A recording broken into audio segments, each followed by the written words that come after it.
हम वायलेंस के खिलाफ खड़े हैं, हम कम्युनल राइट्स के खिलाफ खड़े हैं, हम दंगाइयों के खिलाफ खड़े हैं, हम किसी भी हेट क्राइम के खिलाफ खड़े हैं। और वहाँ पे हमें जो दिखता है, हमें दिखता है कि चुन के ट्रेन में मुसलमानों को मारा जा रहा है, चुन के उनके घर गिराए जा रहे हैं, चुन के जो गरीब लोग हैं उनके झुग्गी झोपड़ियों को गिराया जा रहा है। आप यहीं जाएंगे अंदर में हिंसा है, महिलाओं को निवस्त करके घुमाया गया, वहाँ हत्याएं हो रही है, वहाँ का माहौल एकदम खराब है। अब नूह के हिंसा को अब इस तरीके से प्रोपेगेंडा बना करके फैला दिए और वहाँ पे दुकानों को तोड़ रहे हैं, कह रहे हैं कि भाई वो इलीगल है। तो इतना दिन सब क्या थे?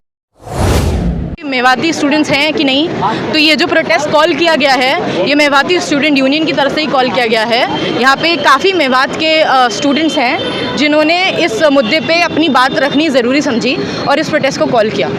तो आपके पहले वाले सवाल का जवाब, लेकिन यहाँ पे जो दंगे हुए हैं वहाँ पे नूह मेवात में, उसमें कहा जा रहा है मुसलमानों की तरफ से पहले पथराव हुआ है जी, ये लगातार जो इस तरह के प्रश्न नैरेटिव मीडिया की तरफ से खड़ा किया जा रहा है, मेन स्ट्रीम मीडिया की तरफ से जी। तो आप ये मानते हैं कि हमारी जो मेन स्ट्रीम मीडिया है इस टाइम, उस पर किसी भी बात को लेकर विश्वास किया जा सकता है? हमारे व्हाट्सएप पे विश्वास किया जा सकता है, जहाँ पे उनके रिसोर्सेज ही व्हाट्सएप हैं, उस पर विश्वास किया? किसी ने भी पत्थर फेंका हो, हमारी सरकार, हमारा जो स्टेट है, हमारी पुलिस क्यों फेल हो जाती है पत्थरों को रोकने में, कम्युनल वायलेंस को रोकने में? चाहे वो नूह हो, चाहे वो नॉर्थ ईस्ट हो, चाहे वो कोई भी जगह हो, वहाँ पे ऐसा क्यों है कि हमारी जो सरकार है, हमारी पुलिस है, वो रोकने के बजाय भड़काती ज़्यादा है? क्यों ऐसा? ये आपको क्या वजह लगती है इसके पीछे, क्यों हुआ ऐसा? ये कम्युनल वायलेंस क्यों हुआ? आप एक बात और देखेंगे, अभी अगले साल इलेक्शन है ना, और इस समय देश में हर जगह बहुत ऐसी चीज़ें हैं, बहुत ऐसे कम्युनल टॉपिक्स हैं जिनको सुलझाया जा रहा है। चाहे वो ज्ञानवापी मस्जिद हो, चाहे वो हरियाणा हो, चाहे वो मणिपुर हो, कहीं पे भी कोई भी माइनॉरिटी हो तो उसको दबाने के लिए एक मेजॉरिटी वहाँ पे खड़ी हुई है। और मेजॉरिटी भी नहीं, वहाँ पे पुलिस है जिसका मानना है जो दंगे भड़काने में, दंगे बढ़ाने में सबसे ज़्यादा आगे तेज़ है हमारे हिसाब से। तो इसमें हमारे स्टेट की काफ़ी बड़ी साजिश है। हमारे होता है कि हमारे आप देखेंगे कि हर साल किसी ना किसी मुद्दे पे किसी ना किसी बड़ी कम्युनिटी को, चाहे फार्मर्स हो, रेसलर्स हो, उन्हें बैठ जाना पड़ रहा है, धरने पे बैठ जाना है फॉर बेसिक राइट्स। हम स्टूडेंट्स को हमारे NEP, हमारे एजुकेशन को बर्बाद करने के लिए जो पॉलिसी लाई गई है, NEP की न्यू एजुकेशन पॉलिसी, वो इतनी ख़राब है कि हमें डर लगता है कि अगले साल शायद हमें पढ़ने ही ना दिया जाए। लेकिन PM मोदी तो कह रहे हैं वो क्रांतिकारी एक तरीके से योजना है, पूरी जो एजुकेशन पॉलिसी है वो क्रांति ला देगी। जो अगर आप देखें, क्रांति से ज़्यादा वो प्राइवेटाइजेशन लाएगी। प्राइवेटाइजेशन के साथ साथ NEP में ऐसे बहुत सारी, CVT को देख लीजिए, CVT जो पास वगैरह करता है जो बच्चा, उसके अगर आप देखेंगे उसके पास काफ़ी ज़्यादा जो रिजल्ट्स आए, अगर उससे देखेंगे इंग्लिश पढ़ा होता है वो, उसके पास काफ़ी प्रिविलेजेस होते हैं पहले से ही। तो ये हमारी जो हमारे गरीब बच्चे, जो हमारी माइनॉरिटी, जैसे जामिया माइनॉरिटी यूनिवर्सिटी है, इन पर डायरेक्ट खतरा है। अगर जामिया में अभी आधा NEP लागू हुआ है, पूरा होगा NEP तो बर्बाद हो जाएगी जामिया। माइनॉरिटी स्टेटस इसका खतरे में आ जाएगा। हमारे जो एजुकेशन और आप जो पोस्टर, मैम आप जो पोस्टर यहाँ पर दिखा रही थी, उसमें स्पेशली मुस्लिमों का नाम लिया गया है। क्या आपको नहीं लगता कि वहाँ पर दुकान जो बर्बाद हुई है उनमें नॉन मुस्लिम भी होंगे?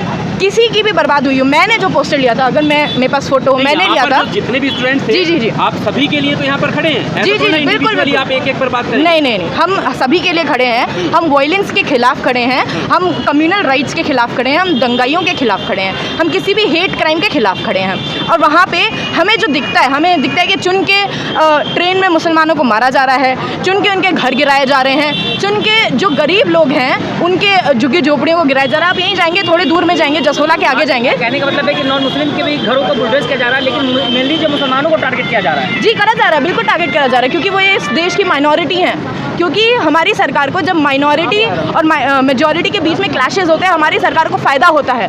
तो ये सब इंजीनियर्ड हेट क्राइम है और यहाँ पे हमारा पुलिस सबसे बड़ा वेपन है। कैंपस के अंदर जो प्रोटेस्ट किया जा रहा है, क्या सारे हिंदुस्तान के लोग ही हैं? जैसे जामिया मिल्लिया इस्लामिया यूनिवर्सिटी में जो भी एरिया में बाहर है, वहाँ पे हर साल बाढ़ आता है, उनके सारे ऊपर उनके। देखिए अभी यहाँ प्रोटेस्ट हो रहा है, नूह के अंदर में जो हिंसा हुई है उसके खिलाफ हो रहा है। इस प्रकार से वहाँ पहले तो हिंसा होता है, हिंसा होने के बाद वहाँ बुलडोजर तंत्र चलाया जाता जाता है, बुलडोजर से गरीबों के घर को तोड़ा जा रहा है। तो इसी के खिलाफ आज जामिया मिलिया इस्लामिया यूनिवर्सिटी के छात्रों ने प्रोटेस्ट किया और अपना विरोध जताया। क्या लगता है कि जो दंगे हुए इसके पीछे किसका हाथ है? देखिए, तो जांच का विषय जिसका भी हाथ है, आप खुलेआम जिसने चैलेंज किया था कि नूह के अंदर में जीजा आ रहा है, उस वीडियो को देखिए, उसके अलावा किसका हो सकता है। और आरोप तो मुसलमानों के भी लग रहे हैं कि जो बजरंग दल जो शोभा यात्रा निकली थी मुसलमानों की तरफ से पथराव किया। लेकिन वहाँ जाकर के आप अच्छे से जांच कीजिए और वहाँ से रिपोर्टिंग कीजिए, फिर पता चलेगा कि वहाँ गलती किसकी है। ऐसा कुछ भी नहीं, वहाँ हिंदू के भी दुकानों को तोड़ा गया, मुसलमानों के भी दुकानों को तोड़ा गया।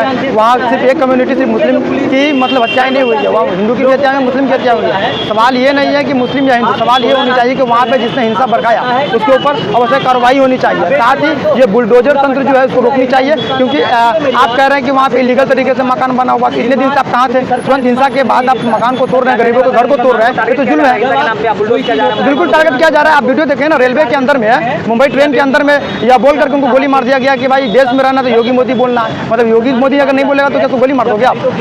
अभी आप देखिए, इमाम साहब की हत्याएं कर दी गई, मस्जिदों में आग लगा दिया गया। तो जो मस्जिदों में आग लगा उनके भी घर को तोड़िए ना।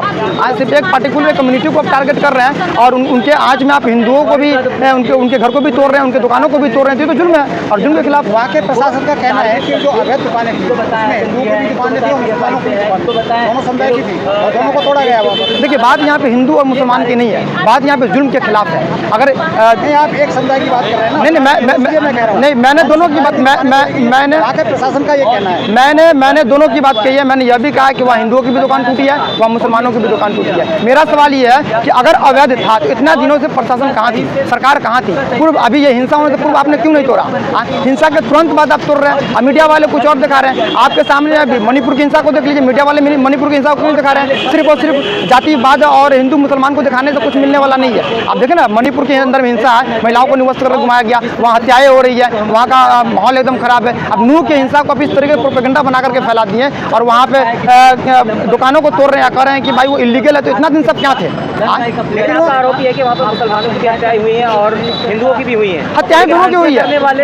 सवाल यहाँ पे ये नहीं है कि हिंदू की हत्याएं हुई या मुस्लिम की हत्याएं हुई है। सवाल ये है कि यहाँ पे हिंदुस्तानी की हत्याएं हुई है। हिंदू मरे या मुसलमान मर रहा है हिंदुस्तानी। घर में आग लगी है तो यह कह करके आग नहीं लगेगी कि तुम हिंदू हो या तुम मुसलमान हो। ठीक है, नासिर का निर्मम तरीके से हत्या करने वाला मोनो माने सर अब तक गिरफ्तार नहीं हुआ। ये तो नाकामी प्रशासन की है ना, वहाँ की सरकार की नाकामी है जो इतने बड़े आतंकी को गिरफ्तार नहीं कर रहे हैं। आज सरकार को इस पर कार्रवाई करनी चाहिए। जो खुलेआम चैलेंज करते हैं, वहाँ रैलियाँ निकालते हैं और उन्हीं के एक साथी जो बिट्टू ये कहते हैं कि तुम्हारे जीजा आ रहे हैं उसका तुम स्वागत करो। तो कहीं ना कहीं दंगा भड़काने का काम तो वो लोग कर रहे हैं ना। तो क्यों नहीं गिरफ्तारी हो रही है अभी तक? वो तो सरकार से सवाल कीजिए ना। इसलिए तो जामिया के साथ पूछना चाह रहे हैं कि आखिर उनकी गिरफ्तारी क्यों नहीं हो रही है। लेकिन ऐसे के दंगे के मामले में बहुत सारे मुसलमानों को उठाए जा रहे हैं, कुछ हिंदुओं के ये जुल्म है, ये जुल्म है। हिंदू को उठाए या मुसलमान को उठाए, ये जुल्म है। शोभा यात्रा का आह्वान दिया गया था, वो खुलेआम घूम रहा है और वीडियो वायरल कर रहा है। तो ये तो सरकार के ऊपर एक प्रश्न चिन्ह लग रहा है ना कि जिसने दंगा भड़काया और जिसने गलत स्टेटमेंट दिया और सोशल मीडिया पे उसको वायरल किया, उनके ऊपर कार्रवाई नहीं हो रही है। आप एक निर्दोष व्यक्ति को आप उठा करके जेल में जा रहे हैं, बच्चे को डाल रहे हैं, उनके घरों को तोड़ रहे हैं, उनके ऊपर जुल्म कर रहे हैं। सवाल देखिए, हिंदू और मुसलमान के एंगल से मत देखिए। देखिए कि यहाँ पे हिंदुस्तानी मर रहा है, ठीक है, हिंदू मरे या मुसलमान मरे, है तो हिंदुस्तानी, है तो हमारे घर के लोग। इस तरीके से आपको कार्रवाई करनी चाहिए, तुरंत उस पर अविलंब कार्रवाई करके रोक लगानी चाहिए। क्या लगता है कि ये सरकार की नाकामी है और सरकार इसमें कार्रवाई करना नहीं चाहती है? 2024 का एक प्रोपेगेंडा ही है। बिल्कुल प्रोपेगेंडा। अगर प्रोपेगेंडा नहीं होता तो वहाँ पे हिंसा नहीं होती। वहाँ पे मकाने तुरंत हिंसा के तुरंत बाद मकानों को नहीं तोड़ा जाता कि भाई। और कुछ मीडिया वाले साथी हैं जो दिखा रहे हैं कि पत्थरबाजों के घर को तोड़ रहा है। भैया वहाँ तो हिंदू के भी मकानों को तोड़ रहा है, वहाँ पे हिंदू भाई के दुकानों को भी तोड़ रहा है। या हिंदू भाई का दुकान टूट रही है, मुस्लिम। मेरा नाम हिंदुस्तानी है, मैं हिंदुस्तानी हूँ। कहाँ से हैं आप? वहीं से? नहीं, मैं जामिया से हूँ। मैं जामिया से और हिंदुस्तानी हूँ। वो ठीक है, लेकिन जैसे आप से कह रहे हैं वहाँ पर सोशल मीडिया पे देखें ना, आप सोशल मीडिया पे देखें, ये जो रिपोर्टिंग तो न्यूज़ वाले कर रहे हैं ना। अगर मैं गलत कर रहा तो तमाम न्यूज़ चैनल जो दिखा रहा है वो गलत कह रहा है।